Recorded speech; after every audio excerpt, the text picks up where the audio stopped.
everyone. Welcome to the Epic Vision Zone. My name is Jane Applegath, a former award-winning stockbroker, television producer, scriptwriter, yoga instructor, and serial entrepreneur, now founder of the Epic Vision Zone. I'm here to help you fulfill your dream's big vision, grow the power of your voice, and achieve the impact you're meant to have on the world. Because what you say and why you say it is the key to influencing more people, growing financially free, and living a more abundant and joyful life. Here at the Epic Vision Zone, we bring you some of the world's most influential people to inspire you to hit the go button on your epic life. A big thank you for joining us here today. Conventional wisdom says that emotions have no place in business or leadership. Our guest today will tell you that that is a fallacy. Leadership expert, activist, and executive coach Reiner Lomb knows that to address the issues of our time, we need to come together and collaborate. Reiner is the founder of Boomerang Coach, an executive leadership and career development firm specializing in transformational change. Reiner's mission is to mobilize and develop innovative leaders who will create a more sustainable and positive future by showing us how to come together and collaborate to create a vision for a new aspirational future. With a 30-year career in technology, starting and growing software companies, forging leadership and development, Reiner works with changemakers in startups and multinationals, nonprofits, local communities, entrepreneurs, and much more to create positive change. Today, Reiner is here to offer wisdom from his new and very exciting book, Aspire: 7 Essential Emotions for Leading Positive Change, no matter where you are. Welcome, Reiner. Thank you so much for joining us here today. Thank you, Jane. It's a pleasure to be here. Well, I am so excited to get into this topic. I have to say, I am a big fan already. I have looked through the book, and the timing of this is so essential. So let's get right into it. Tell us about your background and what brought you to your work as an executive and leadership coach, speaker, and author. Thank you for that question, Jane. My background is like on the business side. I've been both an intrapreneur and an entrepreneur. Intrapreneur, explaining it's somebody that starts businesses within a corporation. I worked more than 24 years for Hewlett Packard, where I helped to start HP software business and helped to grow it into a multi-billion-dollar business over more than 2 decades. I also grew up in Germany when Germany was divided in East and West, and my hometown is close to the border to East Germany. So I grew up in a divided country, and I'm now here in the US. I have been living here for nearly 3 decades, and again I'm living in a divided country. Only difference, we are not divided by walls of bricks. We are divided by emotions such as resentment, fear, and even sadly hatred, as we have seen just a few days ago in Buffalo, and it's happening again and again. So I really, my background made me sensitive to these divisions, and we have huge challenges in the world that such as climate change, racial and social inequalities that are widening, pandemics, and other big issues that threaten the future of our children. I have children myself. I have a grandson as well. But I care about, honestly, I care about all children. I have empathy for the future generations. And the issue with why division is an issue, why this division through emotions is an issue, is really that we cannot work together on these big issues. But if we would come together, we could overcome those issues. I have studied sustainability as well as solutions in software and so on. So I have a very broad background and have studied the issues. I think we can overcome those issues. We have solutions. We just need to come together. Yes, absolutely. You write that anybody can lead positive change. no matter where they are. So tell us more about how you know this to be true. That is an excellent question. Thank you for asking that, because many people don't believe that they can create change. Many people Mm. uh, are frustrated about something, something they deeply care about, but are not able to do something about it. And it's very typically it's emotional barriers that holds them back. It's maybe lack of self-confidence or beliefs in that it's too big an issue. I cannot do something about it. Let's say take the issue of climate change or racial inequality and things like that. Say this is too big for me to bite.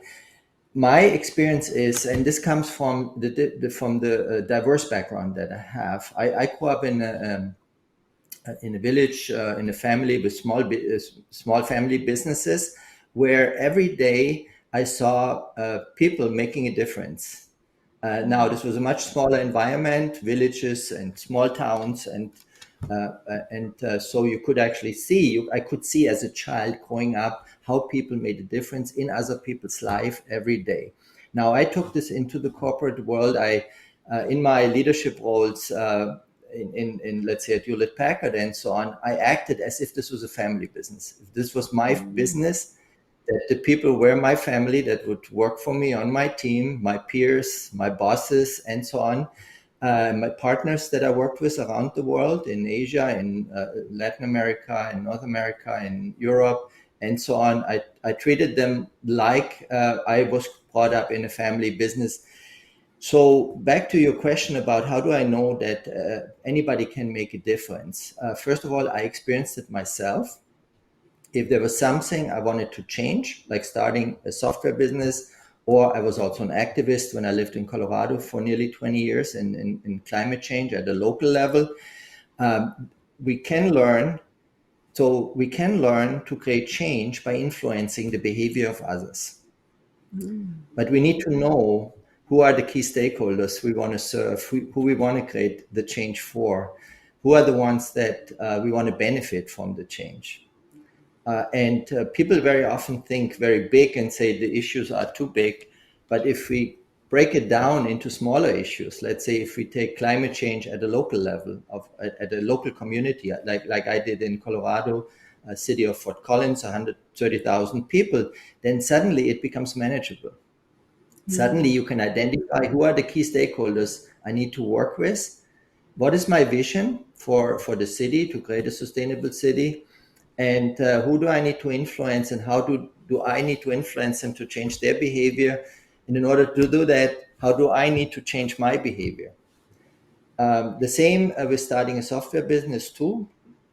I started small. I had a vision, but I started small and then day by day working and influencing people. So in different parts of my life and over my career, and now as an executive coach too, I see actually the leaders that I'm coaching, how I can coach them to change their behavior, to become very conscious in order to change others' behaviors, being it their boss, being it their team members, their clients, and so on, and create change that way, slowly expanding the circle of influence they have step by step.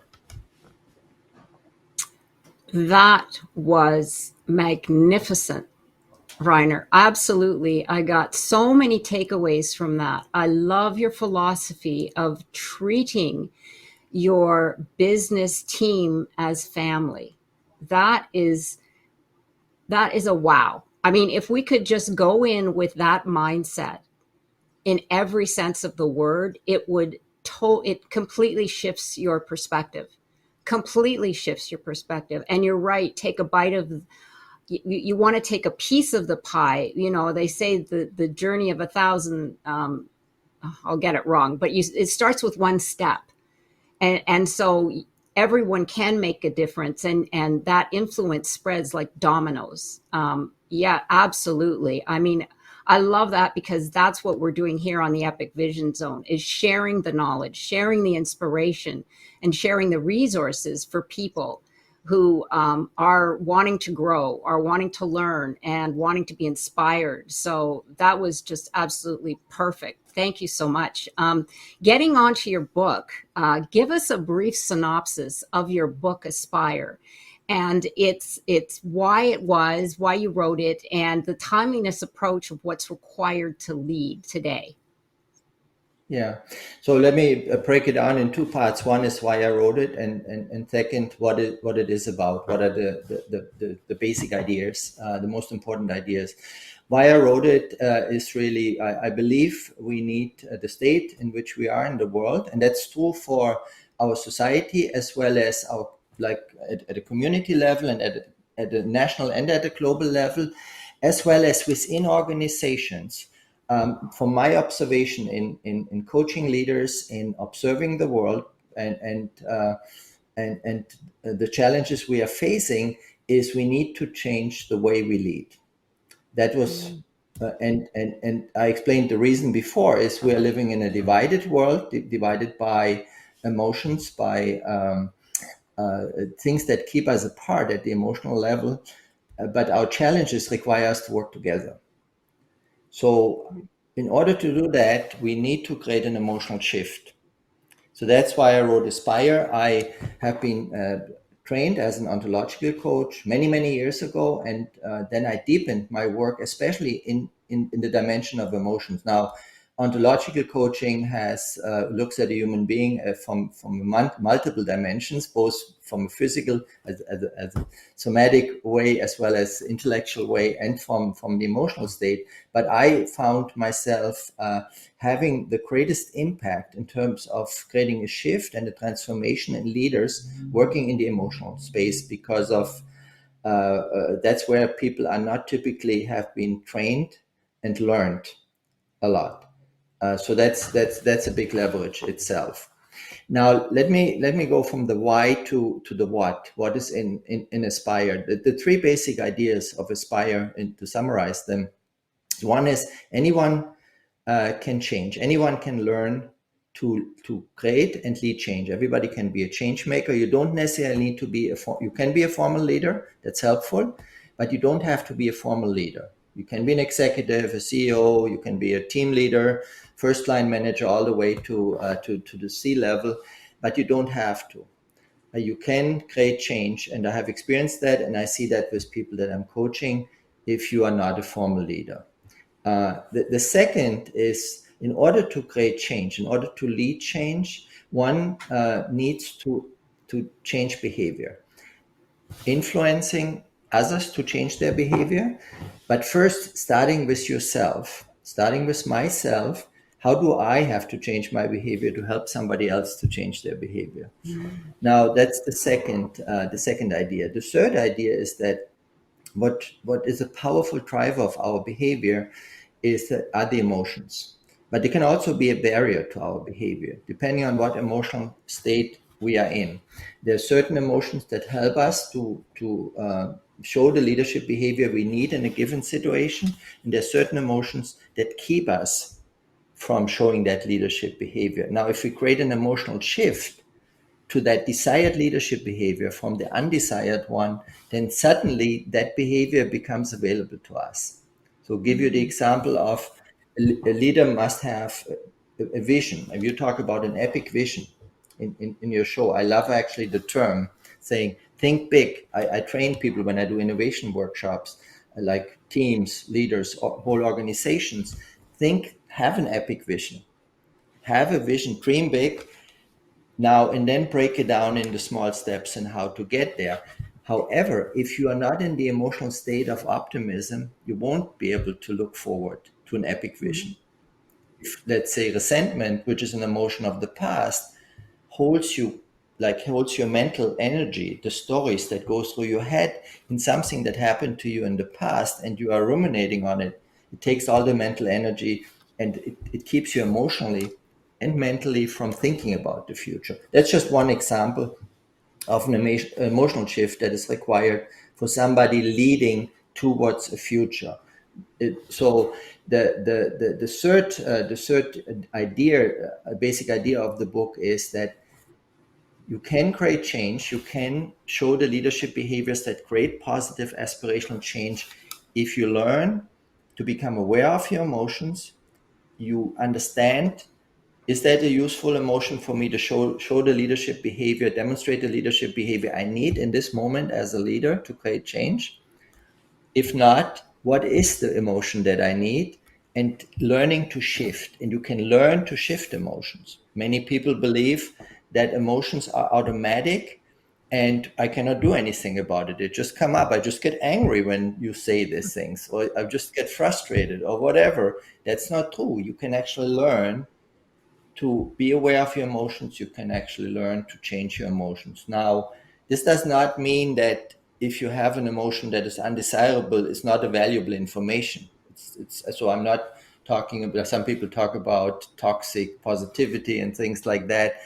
No, every emotion is valid, has good information, but learning about, is this valuable for this, what I try to do right now?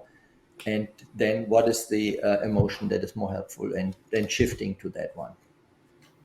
So these are the three basic ideas, basically. Right.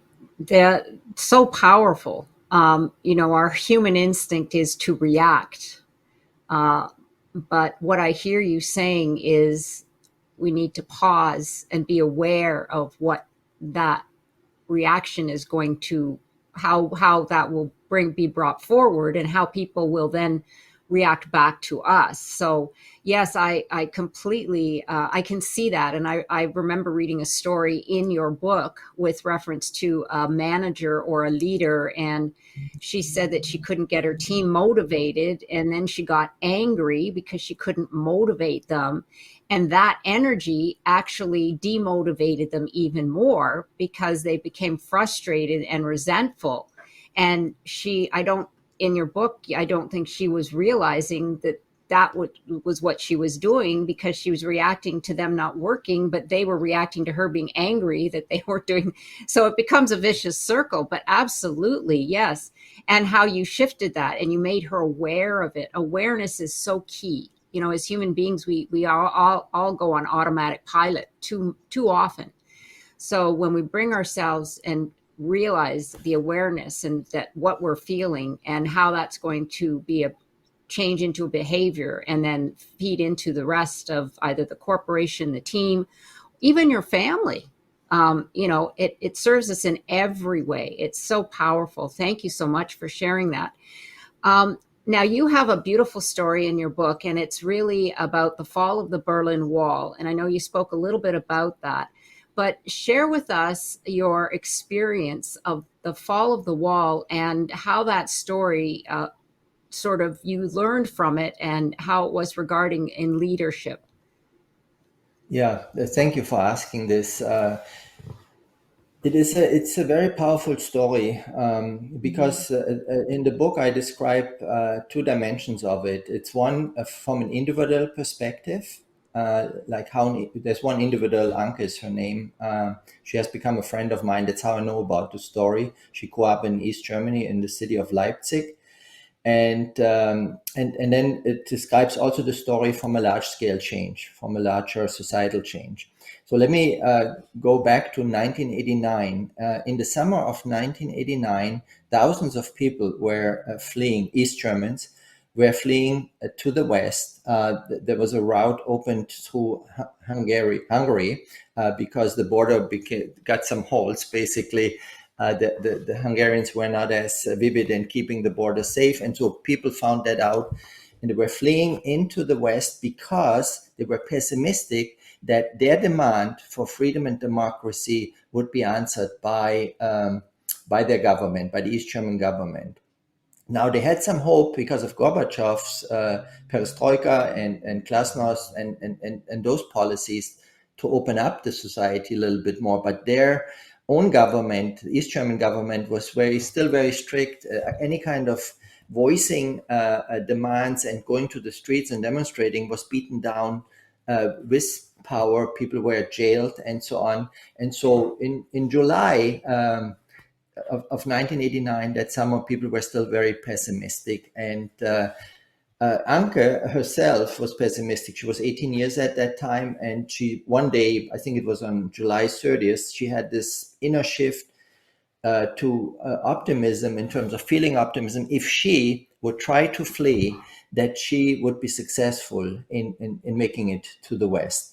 And she talked only to a friend, that both together went to Hungary on a camping trip. That's what they told their parents. They said, we're going on a camping trip. And they went there, but they went there to find a way to flee.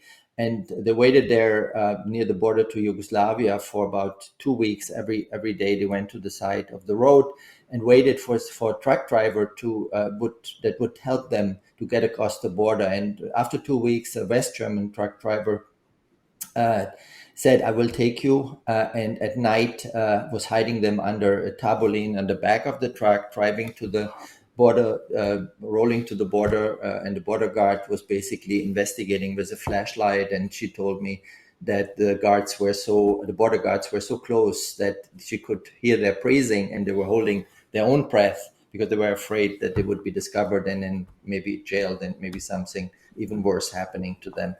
But luckily, they didn't find them, and they made it across the border. And then the truck driver took them also Yugoslavia.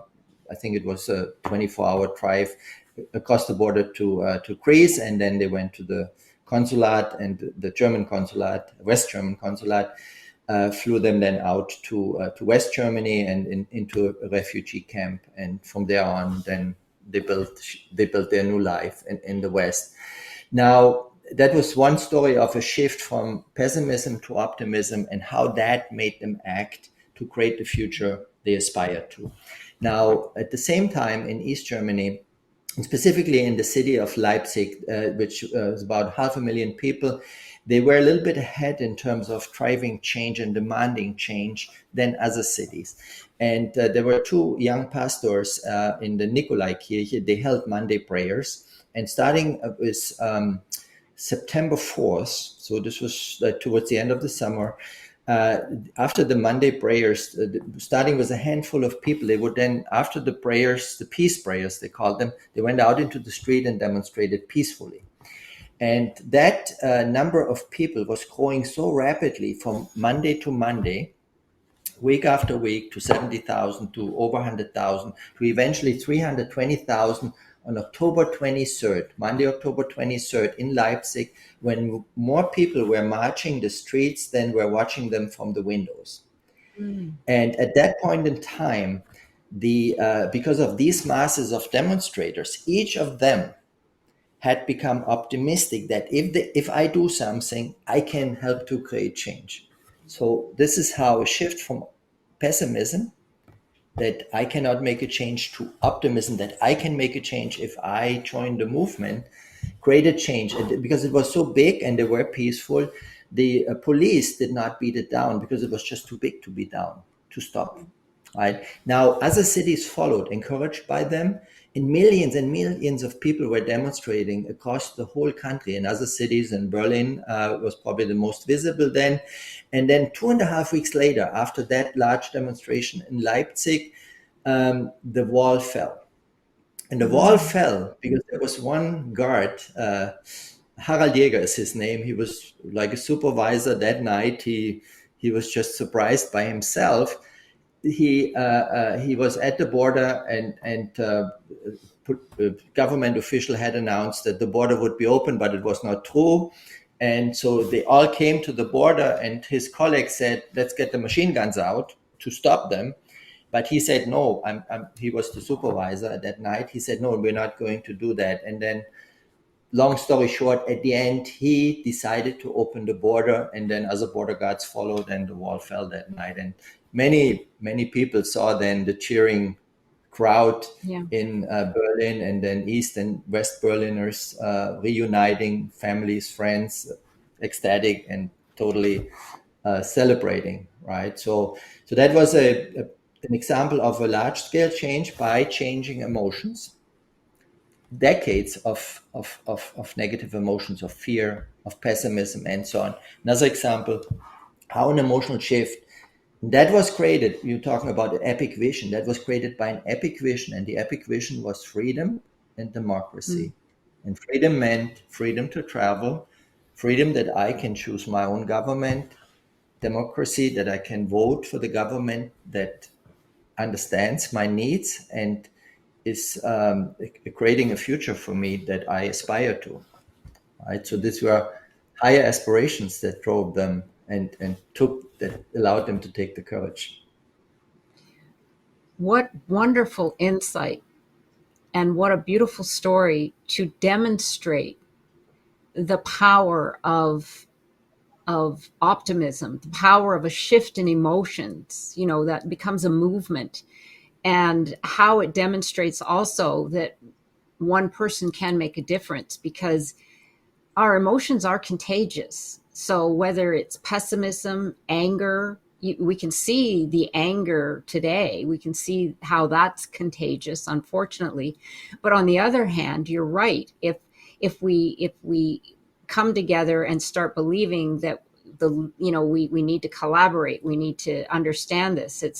It can shift. But that was so insightful to weave that into the fact that you can change and you can make a change by just stepping out and joining.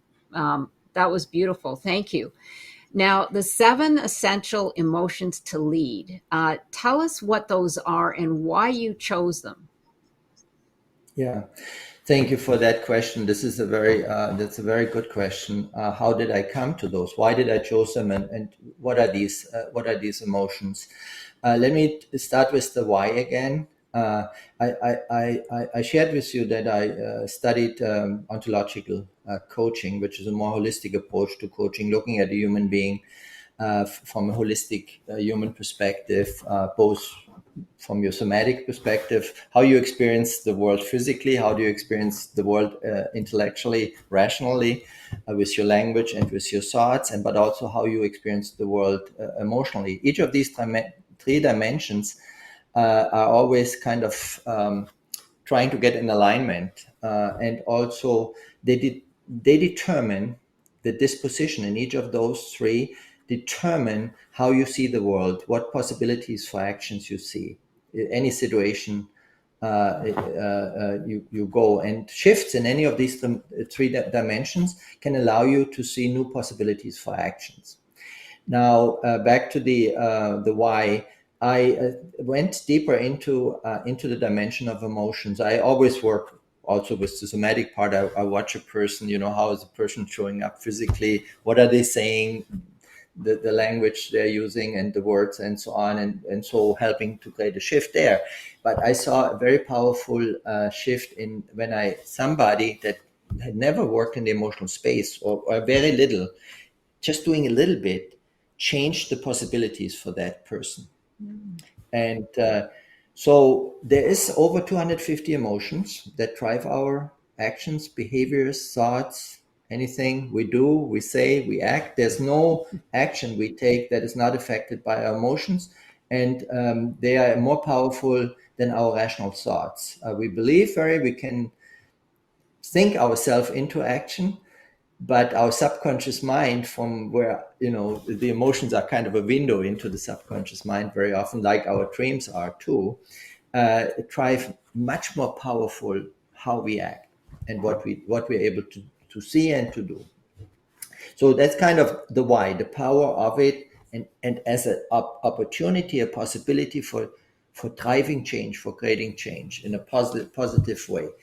Now, then, of those more than 250 emotions, I both studied the academic research, but also the practical side as I was practicing.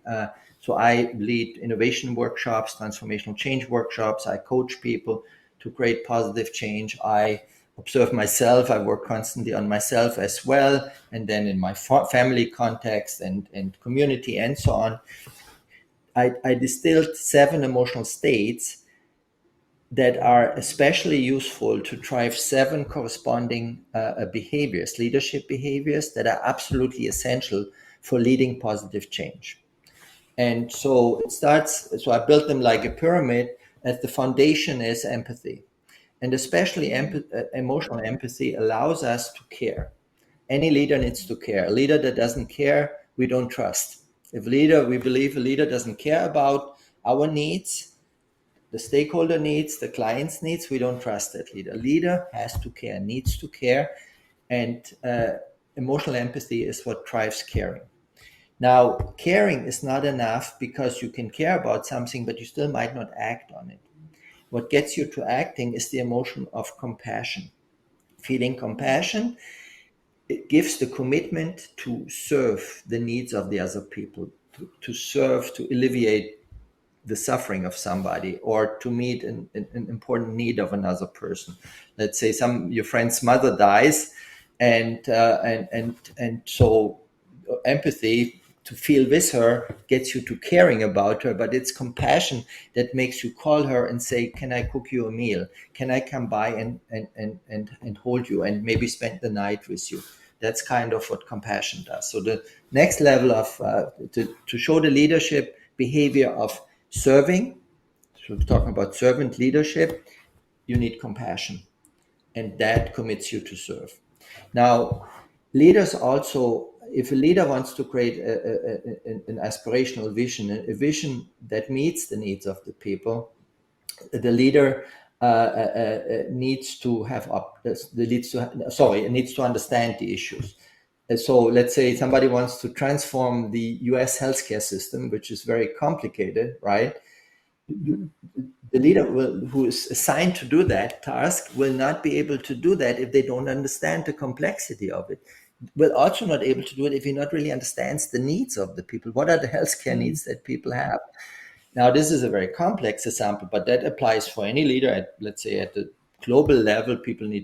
Political leaders need to understand the financial system, the economic system. They need to understand the environmental issues that are going on, and so on and so on.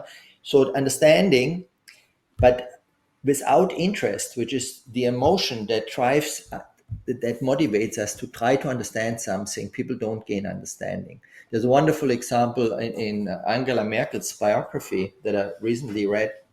She was always the leader among the world leaders, G7, whatever, global leaders. She showed up with the best understanding of the situation that they had to discuss.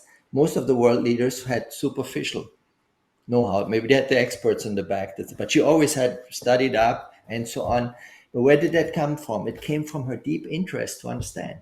She was trained as a scientist, as a researcher, and so that was just part of her nature. So interest drives understanding. So empathy, compassion, and interest build the foundation. Without that, a leader becomes very shallow. Now, we all talk about a leadership needs to be visionary, right? And we talked earlier, right? I mentioned already, in order to look into the future, to see an aspiring future, a future that inspires people, that meets the needs of the stakeholders, someone needs to be optimistic. It's a future-oriented emotion versus maybe resentment, which is an emotion that takes us backward. So need to shift to optimism. Optimism drives visioning, being able to envision a future. Now, let's say a leader shows up with a vision and say, like, let's say East Germany, freedom for everybody. Everybody says, yeah, freedom.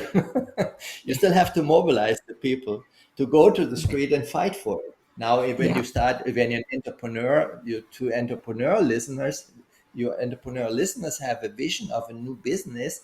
They still need to mobilize people to help with the business. This could be investors, this could be clients, this could be hiring people, this could be maybe partnerships, could be channel partners, whatever it is, maybe family members. They need to mobilize them. And the emotion that mobilizes people is inspiration. Now, many leaders try to motivate people, like using the old carrot and stick method. And many companies build their reward system according to carrot and stick, and they do performance reviews, not working very well. I have been a leader and people leader for many decades. Inspiration works, it provides sustainable driver of performance. People that are inspired, and you inspire by connecting the vision of the leader to the aspirational needs, the higher aspirations of the stakeholders. That's how we inspire. Okay, so that's the next emotion. Now, let's say you have 1,000 people showing up to they want to help you to to make your business successful or create a small transformational change in your community. The leader needs to be able to coordinate effective action. You need to bring them together. They need to work together. So collaboration is important, effective collaboration, but effective collaboration takes trust. Trust Mm, is the emotion right. that drives effective collaboration. I would say this is one of the most complex emotions that I ever have studied. I've practiced it for almost all my life as a people manager, as a project manager, as an entrepreneur, intrapreneur, and so on. I would say investing in trust is a well invested time. Now, trust itself has multiple dimensions. It's like, do I care? Do I trust that the leader cares that I'm following or supporting? Do I trust that the Mm, leader means what he says? If he does he really mean this is a vision? If he blurts out a vision, does he really mean he's committed to it or she is committed to it? Right? Is the leader reliable? Is he going to today say, yeah, this is what we're pursuing, but next day he leaves it, quits, whatever. So if I follow that person, and so on. So there's multiple dimension, and a leader needs to be very knowledgeable and being capable of, and the emotion of trust. Learning that helps you to create collaboration. And now you can have set a wonderful plan and a wonderful vision and everything. And we have experienced all with the pandemic, with the war in the Ukraine, sadly, things happen in life and in the environment, in the economy, and in the world, and we experience setbacks, we experience adversities. Now, in those situations, a leader needs to be resilient, her or himself, but also foster resiliency in the people he or she is leading. Okay, so resiliency, according to research and in my practical experience too, is fueled by positivity. Now, positivity is not a single emotion, it's a palette of emotions. I lumped it together, but it is a wonderful pool of emotions that can help you in any kind of difficult situation in life to have available to you. I went through last couple of years through a very severe grieving of loss of people close to me, and I was able to tap into different sources of positive to arouse positive emotions, balancing out the grieving, so grieving a little bit every day, but also tapping into those positive emotions. And they made me resilient. They allowed me to continue to work with my clients, to finish my book, to be a good member of my family and a good friend, and so on. So I'm just explaining this is how the seven come together and how they build on each other. I'm that there's so much insight and work in that, Reiner. You have done your homework. It's just amazing. I'd like to just name them now individually. You've got empathy, Yes. you have compassion, you have, was it understanding, or Interest, it maybe, would be the emotion that drives. Mhm. so maybe just name them, and so we can have them all just named right Yeah. here. Empathy, compassion, interest, optimism, inspiration, trust, and then the palette of emotions, of positive emotions, which are Positive. examples would be joy, awe, hope, just a few to mention a few. Right. Yes, I could see where those are also very powerful. And my thought goes back to when you started and said we have 250 emotions. And I'm thinking, no wonder we're all messed up. It's like, and that's It's a, just the tip of the iceberg. That's why we need this training, is because our emotions can run wild, as we all know, and it really does make a difference, like you said, if you know the core work of what it takes. As you said, you had a lot of things happen in the last 2 years, but to balance that with something positive, in your case, if you weren't aware of that kind of work, um, you know that's why a lot of people today are so lost, because there has been so many changes. But this is so powerful. It goes to me, it goes beyond leadership. It really is something that we all need to understand in our lives, because it would help us start from within how to lead ourselves. Because I believe that leadership starts with ourselves, and then we can go to lead others. So I see it as a tool for everyone. Thank you so much for all that insight. So the idea that you can change your emotions is new for many people, and you just told us that story, that example. Um, can you share with our listeners how this is possible? Is it a mindset? Is it a meditation? Or is there just something of the awareness? Like you said, you knew how to do it because you felt that you needed to balance out that grieving with something positive. Yeah, it's awareness. It's a combination of things. I actually, first of all, thank you for the question, because this is a very important question. I have to say that the sort of emotions for people, it's something that's not tangible. Actually, I think in the book I call it the intangible force, because people cannot grab it. They cannot. We have to find words to describe it, a feeling that we have. And I still experiment with new emotions. I discover a new emotion, and by naming that emotion, it suddenly I'm able to create a shift. I have had experiences. There's in the grieving process. To give you an example, there's in Germany we use two different words for that sadness, and one word that I expressed. I'd say sadness did not help me to get out of it, the grieving itself about the loss. But then I had this, if I translate it from the German, it was more like a cloudiness. I was looking like a curtain, like a cloudy curtain. Once I was able to express that in my German language, I was able to shift my emotion. So back to your question, I think allowing us to name our emotion, to describe it, to put language to it, which is very hard from a neuroscientific perspective, because there's no connection between the feelings, the emotions we have, and our rational brain. And so that makes it so hard. However, each of the emotions that we have, we can put words to it. Let's say, let me give you the example of resentment. If resentment is the emotion that is associated with that somebody hurt us, somebody did something, it's associated with a victimhood, that we feel like we have been treated unfairly. Let's say we expected a promotion at work and the boss promoted somebody else, but we all expected it. Maybe our own story, or maybe the boss said something. Yeah, sometime you might get a promotion. So we're expecting it, and we see the boss promotes somebody else and we are left out. So we feel resentment, right? And so I have that in the workplace quite frequently. That's a quite common emotion. So we can put words to it and say, oh, I feel resentment, and this is like I was treated unfairly. I feel like I'm treated unfairly, and I feel right now I want to make it right.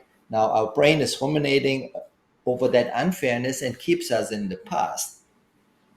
And back to the learning. So what can we learn? Sometimes we say resentment holds us in the past, right? So because of the mental energy it takes, learning what kind of steps we can take.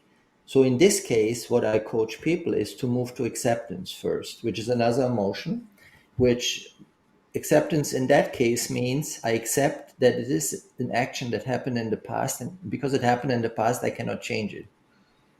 I can only change the future. Therefore, I accept it. I might still say, I don't like that this happened to me in the past, that this person did this to me, something that was not fair. So moving to that acceptance and not dwelling on it, not living in that emotion of resentment anymore, now suddenly opens up the future for us, and we can move to more future oriented emotions such as hope, optimism, anticipation. These are all future excitement, future-oriented emotions, and suddenly things open up for us. So that's an example of a shift. We can learn it. We can learn it by reading about it. We can learn it by observing ourselves. I think that there's, in the book, I have many practices, like in terms of self-awareness, like becoming aware of our feeling, how we feel physically, because emotions show up in different part of the body, right? Like if we, let's say, we have heartache, we call it heartache, right? It's kind of, we have a loss, where maybe we know from teenager years when love went away and unfulfilled, and we feel heartache. We feel it actually close to the heart, right? Saying, "Oh, I have heartache. Ah, that's a loss," and it tells me that I valued that person. Right. Yeah, that's it's energy and motion, our emotions, but you're right. It's letting go that creates the space for us to move forward. Um, and unfortunately, a lot of humans like to dwell in the past. There's even sayings, that people have created because we do like to hang on to that anger or the fear. And that creates, or that requires a lot of emotional intelligence, is to just understand what is that doing for you. It's doing nothing. It's actually holding you back from growing. Living in the past does no service. But Yeah, yes, I you're. think this, if I might add to that, Yeah. Jane, is because this might be helpful for some of the listeners. There is some information in that feeling about that emotion that relates to the past. There's also positive emotions about the past, like nostalgia, right? That's kind of Right. I feel that a lot because of my childhood, how I grew up on a Mm-hmm. farm, and nostalgic, and how wonderful that feeling was of community and family. So but if you just get stuck in it, you cannot move forward. If you Right. But there's some valuable information in that. So for example, nostalgia tells me about, let's say, my childhood, and I enjoying a meal with the large family around the large farm table, saying I value that community, I value family. And so then it gives me the information, since I value that, how can I create it going forward? So I always create with friends, I recreate, and with family, I recreate that feeling here in the United States, where my new home now, uh, as an example. So it's not always, if we don't get stuck there, if we have the awareness and understand what is it about this emotion, and then we can shift. Right. Absolutely. Yes. I love the idea of recreating it as well when it's a good emotion. Yeah. That's beautiful. I love that. We all need to hold on to those good memories and those good feelings, and recreate them when and where we can. So many of us over the past few years, as you have shared your own stories, have been in survival mode. So, how do you become a visionary leader, particularly during these challenging times? Because we've experienced a lot. You were just mentioning holding on to the past, but yet we know we need to move forward, especially if we're going to be leaders or we are leaders. So how do we, what that challenging these challenging times, how do we become visionary leaders? How can we shift that emotion, or give us some ideas of how that would work? Yeah, so let me describe a scenario that leaders that, and that had happened to me many times as well. So I include myself as well, and the leaders that I coach. I give you an example that I believe that's in the book too. I coach also and work with indigenous leaders, and I use that example because especially communities that are especially hard hit to any measure of well-being in society, in terms of health issues, mental health issues, economic issues, unemployment, youth suicide. Everything is more magnified in terms of that. And when I started working with indigenous leaders, I had to learn how to become aware of that this is it's a different situation. And so for me, I had to practice empathy and compassion, and I needed really to practice what I'm teaching to put myself into the shoes of those leaders. What are they dealing with every day? Now, here I learned that, and there's one story in the book, it's about Chairman Hart from the Ute Mountain tribe in Colorado. That's a tribe that has been living there for over 2,000 years. And they experience all what I just described. The average life expectancy is 55 years. There is huge health issues, diabetes, obesity. There's the divorce rate, dropout in schools, the drug issues, and so on and so on. That they asked me to help them to create a new vision and a new plan and strategy for the community to transform their community. And so many years ago, I got engaged, and what I experienced there, it was that I had to help to create an emotional shift, because that, for example, Chairman Hart, and he would admit that today, he shared with me many times that experience, how he was feeling at that moment. The needs of the day, the putting out fires every day.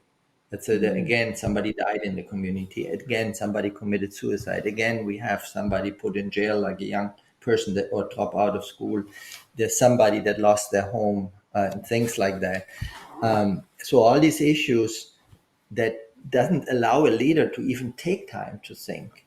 So in this case, I was taking them into an exercise. Now, a leader can do that same for him or herself, but can also ask others for help. I took them into a visioning exercise. I took them out of the environment, or they took themselves out of the environment. I suggested let's do a retreat or a workshop with the key leaders that want to create a vision. And I use then visioning exercises to, like, if you could dream big, like, let's talk about the issues, let's put them aside. We understand the issues, but not like, if you could dream, if you had a magic wand and we could wish anything would happen, what would it be for? Now, in this case, it was all about the future of their tribe and the future of their children. Saying our children are dying and our tribe is going to die. We don't have a future, but we want a future. We aspire to have a future. Now, you saw my shift in smiling from seriousness to smiling. That shift, there was a physical, a somatic shift, also creating an internal emotional shift. So we went in as a team, and one was a graphical facilitator, a friend of mine. She was basically she was drawing the vision on the wall. Now, Native American people, indigenous people are less people of the written word. They're more of visual people. And they said this was powerful to see our vision unfold over 2 or 3 days. And we saw these wonderful images of how the future will look like, created that inner shift. Chairman Hart always described it like I was like walking in a valley where I could not see far. I could only see the mountains around me. I had to walk up to that mountain that I could see further. Again, a metaphor, an image, a vision of something that helps. So creating that shift with whatever is helps to create that shift for that leader to get out of that valley is very important. Right. It's a combination of imagination and the power of vision, and putting it, like, even if you are someone who understands the written word and is ignited by that, photographs, pictures, paintings are much more, they resonate with the human much more. We we um we calculate, or we interpret pictures faster than we do words, and it reminded me of vision boarding, in the modern world, so to speak. By putting that up there, they could feel the reality of it, and seeing it made them know that it was possible. Yeah, that Yeah, that was, I could see how powerful that would be. it became more real. It became more Yes. real, and so I mean, for any leader, and there might be like corporate leaders here, entrepreneurs, and so on in everyday life, really taking times for self care. That and what I do really, I learned over the pandemic, over the 2 years, and also having two losses. I start not at 8 o'clock in the morning, right, diving into the issues of the day and the things that come at me. I take a couple of hours for self-care, journaling, walking in nature, Mm, reflecting, meditating, and that prepares me for the day. I'm now able to, the people that I work with, that I coach or facilitate change with, also in my writing, in my speaking, and so on, allows me to be at a much higher level, uh, away from, because the issues are still there. I'm not saying I'm ignoring them. I'm fully aware right. of all the challenges, but I'm not getting absorbed by them on a daily basis. Yes, absolutely. That is so vital. That is so vital to give ourselves space, to allow ourselves to.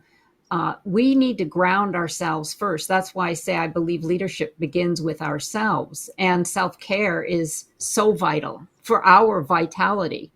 It's we're not machines, and unfortunately, that's where a lot of us have gone because the machines are working fast.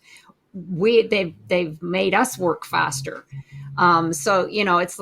I spoke with a friend once, and she said she went on holiday and she had her phone with her, and she was so annoyed because she said, Jane, I was never off. I was always on my phone looking at my emails. People were asking me questions, and she made up her mind then that she would never take her phone or her computer with her again on holiday because she said I didn't have a Yeah. holiday because there was no downtime. In Aspire, you discuss the importance of cultivating trust.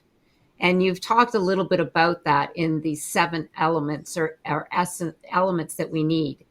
What are some of the most effective ways to do this, particularly at a time when so many people struggle to trust their leaders? Wow. That is a big question, and an important question. This is Yeah. really, I think, the essence of our relationships, in our personal life, in our professional life, in our public life. Trust is very essential. I, I have a story in the book that really moved me. And I'm using this story because this was a story that started out with extreme distrust. There were Mikhail Gorbachev, the leader of the Soviet Union, and Helmut Kohl, who was the chancellor of Germany at the time when the wall came down. And then Kohl had the vision of reunification. He thought it was not clear if Germany would be allowed to reunify, if this would be at all possible. What's going to happen is maybe turning into a civil war, two countries, whatever. But anyway, so Kohl had that vision of, this was his lifelong vision of reunification, and and Gorbachev, the two leaders didn't even know each other. They knew each other they knew about each other, but Gorbachev refused to meet Kohl because Kohl had insulted him publicly. This was before the fall of the wall, in an interview he gave in the Western media, comparing him with Goebbels.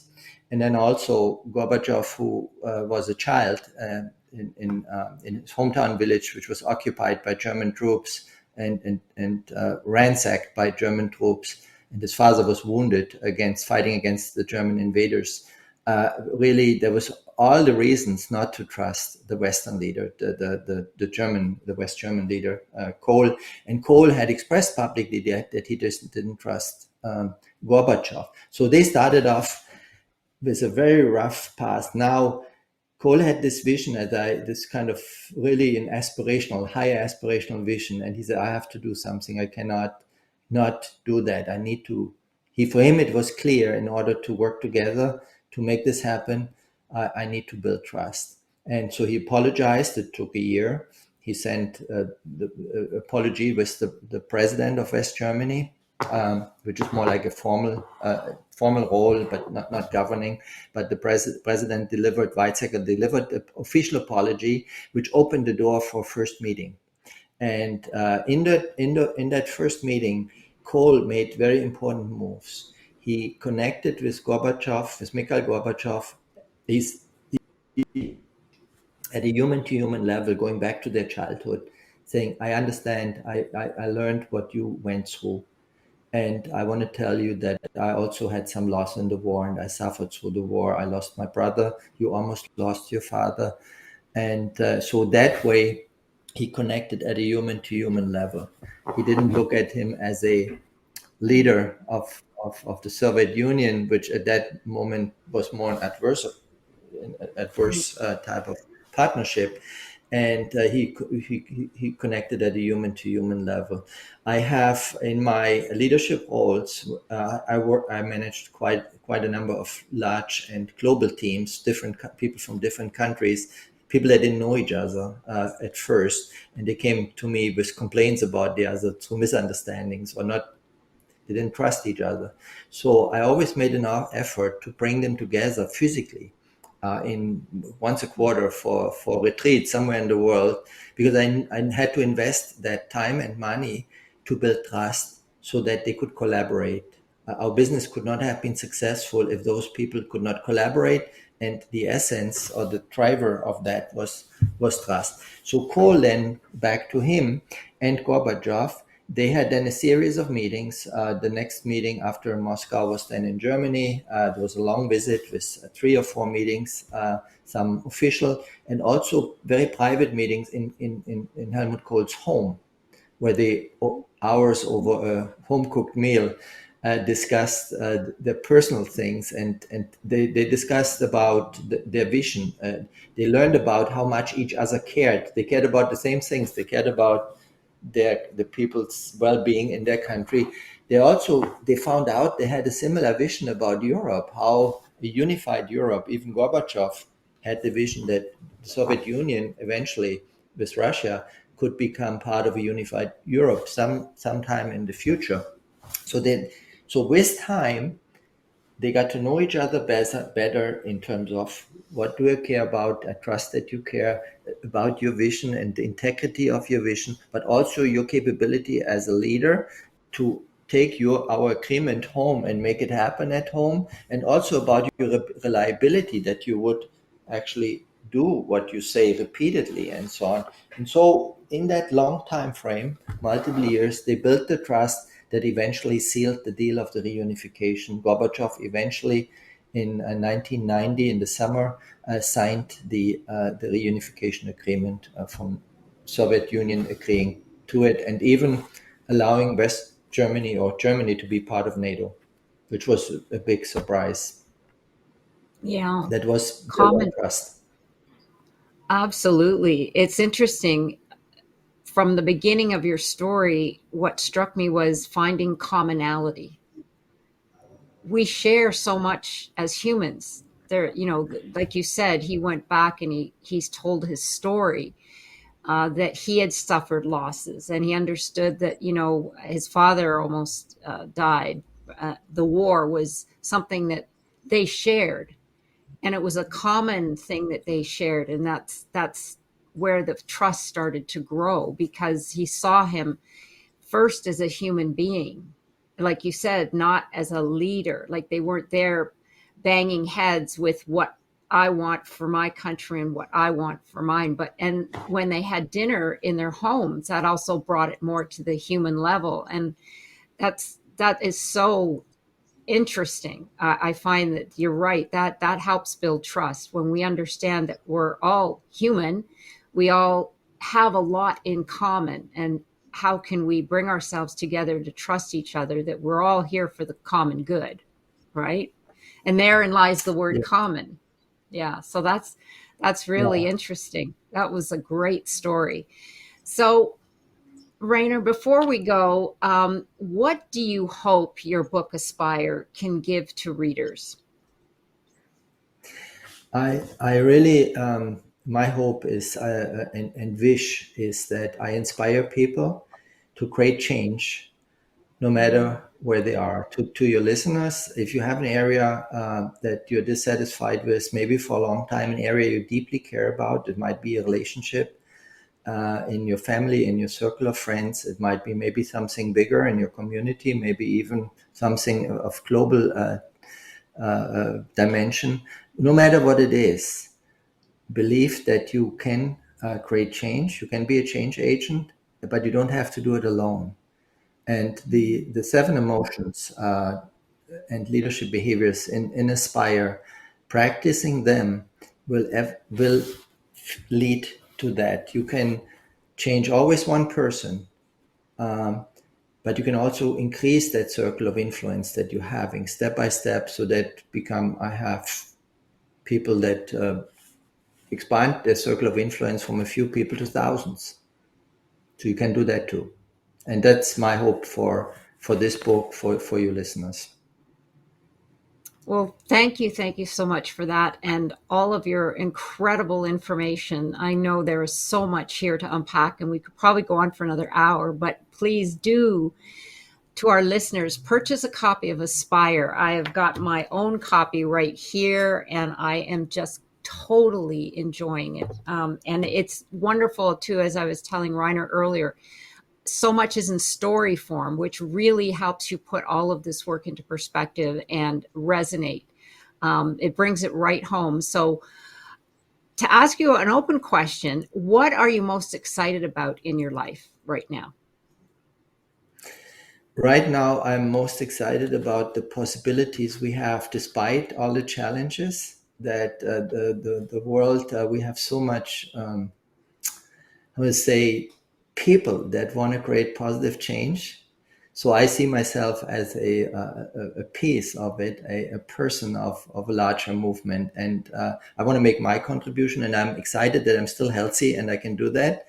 And I have the aspiration, the inspiration, and some of the tools and the possibilities of collaborating on that large goal.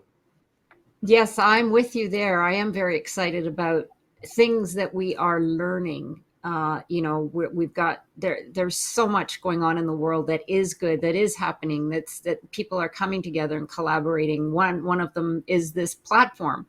But this is where I interview so many individuals, and there is so much good that's happening, and it's all exciting. It's very exciting. Things are growing and being invented, et cetera, et cetera. One last question I have for you, because we're here on the Epic Vision Zone. If your life were an epic story, what would the title be?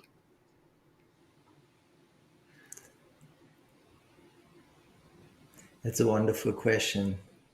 The word that came to mind was an emotion, and that is hope.